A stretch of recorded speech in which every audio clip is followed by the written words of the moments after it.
Now, if you have a staph infection, it's not something that you should cry to death, because it's not that bad, it's not that critical. There are some things you need to do to prevent, first of all, to cure it, and then to prevent this stuff. You are experiencing the reoccurrence of this infection. It could be that you only went for the curative medicine of that infection. Yeah, this is the reason why a lot of people out there, even in Nigeria, what we care is how to get this treated. Now, when you get a thing treated, what measures, what are the steps are you taking to make sure that such thing does not repeat itself? This is the reason why I am bringing you the aspects of this preventive medicine, where I will teach you the reason why you're experiencing that reoccurrence of staph infection, and then let you know the things you need to do or keep in place or keep in check for this infection not to repeat itself. The bacteria responsible for this infection is called staphylococcus aureus. And again, the misconception about this infection is that it is gotten through sex. And this is the reason why when someone say I have staphylococcus infection, people tend to think the person has slept with someone. No doubt, someone that has this staphylococcus infection can actually give it to another person that does not have it through sexual contact. But then most of times, let's say 80 to 90% of times, this staph infection is not really gotten from sex. It means that whether you are having sex or whether you're not having sex, you can get staph infection. Aside the symptoms that you notice on your private part that indicates the presence of staphylococcus infection, staph can also get into your body through various other means like contaminated food. This is the reason why you must always practice hand washing and personal hygiene. Do not eat food, touch a snacks with your bare hand without really washing with alcohol and sanitizer. This is because this bacteria lives literally on the body, so you cannot really tell where it is. So when you practice hand washing, safe hand washing, and personal hygiene, you can reduce the entrance of this bacteria into your body. This bacteria can actually cause various infections like bacteremia, cellulitis, septic arthritis, and staphylococcus scattered skin syndrome. So this is the reason why you must keep yourself clean and practice personal hygiene. To the women, do you know why you're always diagnosed with yeast infection and staph? Do you know why you always see result of you have a candida, you have yeast infection, and you also have staphylococcus infection? It's because yeast infection gives you a rashes that also itches like staph, but staph is like a boy, right? Now when you have that rashes surrounding your clit on your vagina, you start to scratch it, right, and it start bleeding. There is a wound already. So that staph that is on the body, literally everywhere on your skin, get to enter inside your body through that wound in your vagina.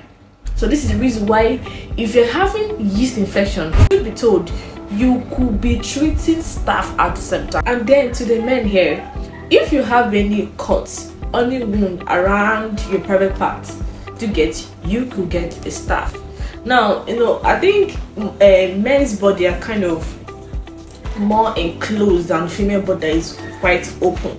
So sometimes you don't really have any necessary wound around your private parts. This is where that sex comes in. When you have sex with someone, with a lady that has either yeast infection, also with that staph, you could experience some symptoms like boil, rashes around your penis. But then it's staph infection on men does not really surface immediately. It takes time. Do you get? And then if you have this strong immune system, it can actually kill the bacteria before this thing. But then in female body, it prevails.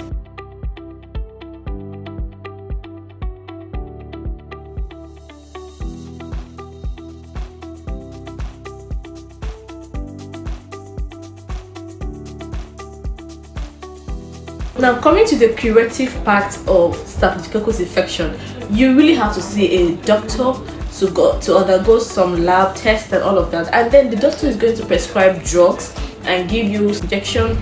Just follow the dosage. Now, coming to the preventive, this is when I come in as your preventive doctor. I am now coming in now to teach you how you can stop getting that infections again. Now, once you are sure that you have taken your drugs, your injection, either drink, all of that, and you are sure that you're no longer bleeding, because this stuff on your skin gets into your body when you start bleeding at any part of your body. So when you are sure that you're no longer bleeding, buy a new set of undies. Now, if you cannot afford to buy a new set of undies, do one thing for me: get those your undies, those your pants, those your boxers, and mix them, soak them inside hot water. Add the toe, add detergent, and leave them for some minutes. Then wash it. Wash it the first time, second time, the third time before you now rinse it, and make sure that where you are rinsing it, there is sunlight that can actually kill if there's any other thing that survived there, any other bacteria or pathogen that survived there. And then once you're done with it, get your bed sheet where you sleep.